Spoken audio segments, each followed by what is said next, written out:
வணக்கம் நண்பர்களே, நான் உங்கள் புதுவை சுதாகர். இன்னைக்கு நம்ம வீடியோவில் என்ன பார்க்கலாம் அப்படின்னு பார்த்தீங்கன்னா, நம்மளுடைய இருதயம் எப்படி செயல்படுது அப்படின்றத பற்றி தான் பார்க்க போகிறோம். ஏன்னு கேட்டால், மனிதன் பிறந்ததுலேருந்து கடைசி நிமிடம் வரைக்கும் தொடர்ச்சியாக ஒர்க் பண்ணக்கூடிய ஒரு ஆர்கன் எது அப்படின்னு பார்த்தோன்னா நம்மளுடைய இருதயத்தை சொல்லலாம். இப்படி இருக்கக்கூடிய இந்த இருதயம் தானாகவே வேலை செய்யுது அப்படின்றாங்க. இருதயத்தோட செற்கள் தானாகவே ஒரு இயங்கக்கூடிய தன்மை உடையது அப்படின்றாங்க. மூளையிலிருந்து கிடைக்கக்கூடிய இந்த சிக்னல்ஸை வச்சு நம்மளுடைய ஹார்ட் தானாகவே எப்படி இயங்குது அப்படின்றத பற்றி தான் பார்க்க போகிறோம். தொடர்ந்து பாருங்க. இது நம்ம சேனல் புதுவை சுதாகர். நம்ம சேனல் உங்களுக்கு பிடிச்சிருந்ததுன்னா சப்ஸ்கிரைப் பண்ணி வச்சுக்கோங்க, நண்பர்களுக்கெல்லாம் ஷேர் பண்ணுங்க.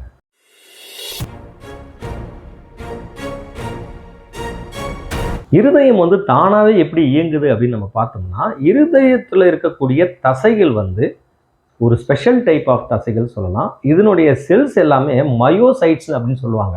மயோசைட்ஸ் அப்படின்னு சொன்னாங்கன்னா, இந்த செல்ஸ் தன்னிச்சையாக இயங்கக்கூடிய திறன் படைத்த செல்ஸ் அப்படின்னு சொல்லலாம். ஆனால் கூட பார்த்தீங்கன்னா, நம்மளுடைய ஹார்ட் இயங்கிறதுக்கு அதில் ஒரு கரண்ட் ப்ரொடியூஸ் ஆகுது. எஸ்ஏ நோடு அப்படின்னு சொல்லுவாங்க. சைனோ ஏட்ரியல் நோடு அப்படின்னு சொல்லக்கூடிய அந்த இடத்துல ஒரு குறைந்த அமௌண்ட் ஆஃப் மில்லி வோல்ட் இருக்கக்கூடிய கரண்ட், அதாவது ஒரு 1 millivolt of current produce ஆகுதுன்னே சொல்லுவாங்க. அப்படி இருக்கக்கூடிய இந்த கரண்ட் தான் ஹார்ட்டை இயங்க செய்யுது அப்படின்றது நம்ம எல்லாருக்குமே தெரிஞ்ச ஒரு விஷயம் தான். இதை தான் நம்ம கண்டக்டிங் சிஸ்டம் அப்படின்னு நம்ம சொல்கிறோம். ஆனால் கூட பார்த்தீங்கன்னா, இந்த எஸ்ஏனோடு தானாகவே இயங்கிறது இல்லை. நம்ம மூளையிலேருந்து கிடைக்கக்கூடிய சிக்னலை வச்சு தான் ஹார்ட் ரேட் அதிகமாகவோ அல்லது கம்மியாகவோ செயல்படுத்துறதுக்கான ஒரு சாத்தியக்கூறு அமைதுன்னே சொல்லலாம். இப்படி மூளையிலேருந்து கிடைக்கக்கூடிய சிக்னல் ஆட்டோமேட்டிக் நர்வஸ் சிஸ்டத்தினுடைய கண்ட்ரோல் இருக்குதுன்னே சொல்லலாம். அதனால தான் நம்ம சாதாரணமாக பயப்படும் போதும் சரி, வேகமாக ஓடும் போதும் சரி, நம்மளோட ஹார்ட் ரேட் அதிகரிக்கிறது. அதே போல் நம்ம நல்ல தூக்கத்தில் இருக்கும்போது நம்மளுடைய ஹார்ட் ரேட் குறையிறதுக்கான காரணமும் இந்த ஆட்டோமேட்டிக் நர்வஸ் சிஸ்டத்தோட கண்ட்ரோலில் நம்மளுடைய இருதயம் இயங்குறதுன்னே சொல்லலாம். அப்படி இருக்கக்கூடிய இந்த ஆட்டோமேட்டிக் நர்வஸ் சிஸ்டம் ஒரு சிக்னலை கொடுக்குது எஸ்ஏ நோடுக்கு. இந்த எஸ்ஏ நோட்ல இருந்து ஒரு இம்பல்ஸ் ஆஃப் கரண்ட் ப்ரொடியூஸ் ஆகுதுன்னு சொல்லலாம். அப்படி ப்ரொடியூஸ் ஆகக்கூடிய இந்த கரண்ட் செற்கள் வழியாக ஒட்டுமொத்த இருதயத்தையும் சென்று அடையுது. இதை தான் பர்கிஞ்சிங் சிஸ்டம் அப்படின்னு நம்ம சொல்லலாம். இப்படி இருக்கக்கூடிய ஹார்ட்டோட செல்ஸ் நான் ஆல்ரெடி சொல்லியிருந்தேன், மயோசைட்ஸ்னு. இந்த செல்லில் பார்த்தீங்கன்னா மிக முக்கியமாக ஒரு 4 அயான்ஸ் ரொம்ப இம்பார்ட்டன்ட்னே சொல்லலாம். Calcium, sodium, potassium and chlorine. இந்த 4 மாலிகல்ஸ் ரொம்பவே முக்கியம். இந்த அயான்ஸ் ப்ராப்பரான சார்ஜில் இருக்கும் பொழுது, அதாவது பேலன்ஸ் ஆகணும். Intercellular space and extracellular ஸ்பேஸ்ன்னு சொல்லுவாங்க.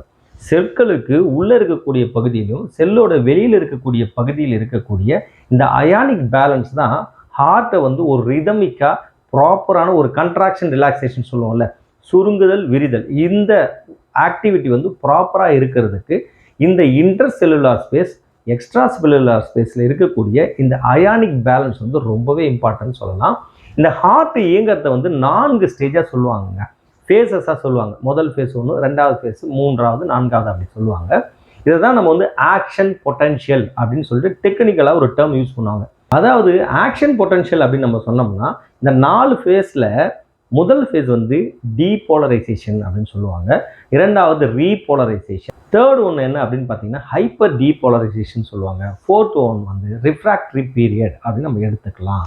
ஸோ இப்படி இருக்கக்கூடிய அந்த 4 ஆக்ஷன்ஸ் என்னென்ன சொன்ன, டீபோலரைசேஷன் அப்படியே கண்ட்ராக்ஷன் எடுத்துக்கோங்க. கண்ட்ராக்ஷனாக சுருங்குதல், ரீபோலரைசேஷன் ரிலாக்ஸ் ஆகிறது, விரிவடையக்கூடியது, அதுதான் ரிலாக்ஸேஷன் நம்ம எடுத்துக்கலாம். ஹைப்பர் டீபோலரைசேஷன் அப்படின்னா என்ன அப்படின்னு பார்த்தோம்னா, இந்த ரிலாக்ஸேஷனுக்கு முன்னாடி கண்ட்ராக்ஷன் சில நிமிடங்கள் நீடிக்கும்.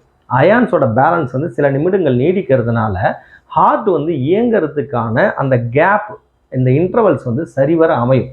அதுதான் நம்ம ஹைப்பர் டீபோலரைசேஷன் சொல்கிறோம். ரிஃப்ராக்டரி பீரியட் ஒரு சிக்னல் முடிஞ்சதுக்கும் அடுத்த சிக்னலுக்கும் நடைப்பட்ட அந்த நேரத்தை நம்ம எடுத்துக்கலாம். இது கேட்கறதுக்கு சற்றே கொஞ்சம் குழப்பமாக இருந்தாலும் ரொம்ப சிம்பிளான கான்செப்ட்னே பார்க்கலாம்.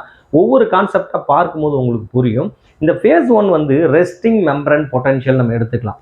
சாதாரணமாக ஹார்ட் ரெஸ்ட்டில் இருக்கும்போது ஹார்ட்டோடைய செல்களுடைய இன்னர் சைடில் நெகட்டிவ் சார்ஜ் தான் அதிகமாக இருக்கும்.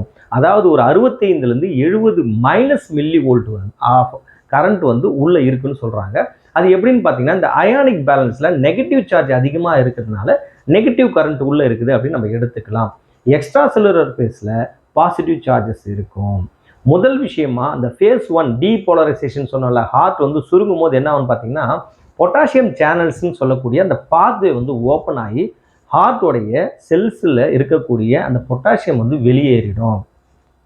அப்படி வெளியேறதுனால என்ன ஆகும்னு பார்த்தீங்கன்னா, ஹார்ட்டோட இன்ட்ரா செல்லுலார் ஸ்பேஸில் வோல்டேஜ் வந்து அதிகமாகும். நெகட்டிவ்லேருந்து அப்படியே பாசிட்டிவாக மாறும். அது வந்து 40 மில்லி வோல்ட் வரைக்கும் இன்க்ரீஸ் ஆகும்னு சொல்லலாம். அப்படி இன்க்ரீஸ் ஆகக்கூடிய இந்த 40 மில்லி வோல்ட்னால என்ன ஆகும் அப்படின்னு பார்த்தீங்கன்னா, ஹார்ட் வந்து சுருங்கிடும். அதாவது கண்ட்ராக்ஷன் ஏற்படும். ஹார்ட்டோட மேலே இருக்கக்கூடிய 2 சேம்பர் ஆரிக்கிள் தான் ஃபஸ்ட்டு சுருங்கும். அதுக்கப்புறம் அந்த நேரத்தில் பார்த்தீங்கன்னா வென்ட்ரிக்கிள் வந்து விரிவடையும். அப்புறம் வென்ட்ரிக்கிள் சுருங்கும். அப்புறம் ஏட்ரியம் வந்து விரிவடையும். இது நம்ம எல்லாருமே தெரிஞ்ச விஷயம்தான். இது எப்படி நடக்குது அப்படின்னு பார்த்தீங்கன்னா, இந்த செல்லுலார் லெவலில் உள்ளே இருக்கக்கூடிய பொட்டாசியம் வெளியே போகும்போது என்ன ஆகும்னா, நெகட்டிவ் சார்ஜாக இருக்கக்கூடிய இன்டர்செல்லுலர் ஸ்பேஸ் வந்து பாசிட்டிவ் சார்ஜாக மாறும்போது இந்த கண்ட்ராக்ஷன் ஏற்படுது. இதை தான் ஃபேஸ் 1 டீபோலரைசேஷன் அப்படின்னு நம்ம சொல்கிறோம். அடுத்து பார்த்தீங்கன்னா ரிலாக்ஸேஷன், ரெண்டாவது ஃபேஸ் 2ல. ரிலாக்ஸேஷனில் என்ன ஆகும், அதே போல் ஓப்பனான பொட்டாசியம் சேனல்ஸ்லாம் க்ளோஸ் ஆகிட்டு சோடியம் சேனல்ஸ் ஓப்பன் ஆகிட்டு சோடியம் சரி பொட்டாசியம் சரி உள்ளிருந்து வெளியிலிருந்து உள்ளே திரும்ப வர்றதுனால தான் இந்த அதிகப்படியான பொட்டாசியம் வந்து மீண்டும் வந்து ஹார்ட்டோட பொட்டென்ஷியல், அதாவது இன்டர்செல்லுலார் பொட்டென்ஷியலை மறுபடியும் நெகட்டிவ் கொண்டு போகும். திரும்ப கொண்டு வரும்போது என்ன ஆகும்னு பார்த்தீங்கன்னா, அதிகப்படியான நெகட்டிவ் வேல்யூ போயிடும். அதை தான் ஹைப்பர் டீபோலரைசேஷன் நம்ம சொல்லுவோம். உள்ளே வரும்போது அதிகப்படியான சார்ஜஸ் அதிகமாகிறது கொஞ்சம் டைம் எடுக்கும் செட்டில் ஆகிறதுக்கு.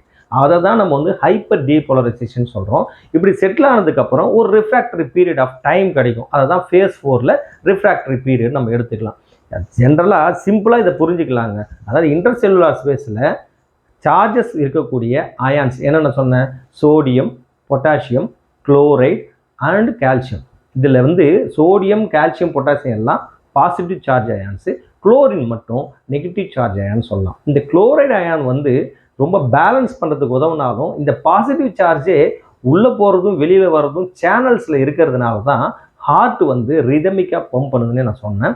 இதுதான் பேசிக் கான்செப்டுங்க. ஹார்ட் வந்து சுருங்கும் பொழுது பொட்டாசியம் சேனல்ஸ் ஓப்பன் ஆகி பொட்டாசியம்ஸ் வெளில போயிடும்.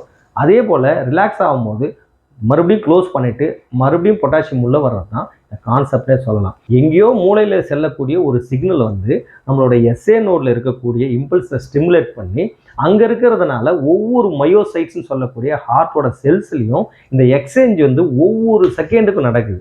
ஏன்னு பார்த்தோம்னா ஒரு நிமிடத்திற்கு 72 அளவுக்கு ஹார்ட் துடிக்குதுன்றாங்க. அதாவது ரேண்டமாக சொல்ல போனோம்னா ஒரு 60 to 100 வந்து நார்மல் ஹார்ட் ரேட். இதுக்குள்ளே துடிக்கிறதுக்கு எத்தனை முறை இந்த எக்ஸ்சேஞ்ச் நடக்கணும்னு பாருங்கள். அப்போது எவ்வளோ ஒரு ரிஸ்க்கான ப்ராசஸ்ஸு ரொம்ப சாதாரணமாக நடைபெற்று கொண்டு இருக்கிறது. 24 ஹவர்ஸில் ஹார்ட்டை தொடர்ச்சியாக அதை இயங்கிறதுக்கு இந்த அயான்ஸ் வந்து எந்த அளவுக்கு உதவுதுன்றது தான் ரொம்பவே முக்கியம். அதனால தான் நம்ம சாப்பிடும்போது உணவுகளில் கூட இந்த எலக்ட்ரோலைட் பேலன்ஸ் இருக்கக்கூடிய உணவுகள் வந்து ரொம்பவே முக்கியம். சாதாரணமாக ஒரு ஃபீவர் வரும்போது கூட இந்த பேலன்ஸ் வந்து மிஸ் ஆகிடும். அதாவது எலக்ட்ரோலைட் இம்பேலன்ஸ் ஆகிடுச்சு, பொட்டாசியம் அதிகமாகிடுச்சிங்க, அதனால் பொட்டாசியம் வந்து ரீப்ளேஸ்மெண்ட் கொடுக்குறாங்க அப்படின்னு நம்ம சொல்கிறோம். ஏன் அப்படின்னு பார்த்தோம்னா இதுதான் ரொம்பவே முக்கியமான ஒரு விஷயம் நம்மளுடைய ஹார்ட் இயங்கிறதுக்கு. இந்த டீஹைட்ரேஷன் நம்ம ஆகும்பொழுது இந்த அயான்ஸ் இம்பேலன்ஸ் ஆனால் ஹார்ட்லேயும் ப்ராப்ளம் வரதுக்கான வாய்ப்புகள் இருக்குது. ஓகே நண்பர்களே, இந்த காணொலியிலேருந்து ஓரளவுக்கு நம்ம ஹார்ட்டோட இயக்கம் என்ன அப்படின்றத நீங்கள் தெரிஞ்சுன்னு இருப்பீங்கன்ற ஒரு நம்பிக்கையோடு மீண்டும் சந்திப்போம். நான் உங்கள் புதுவை சுதாகர். நன்றி, வணக்கம்.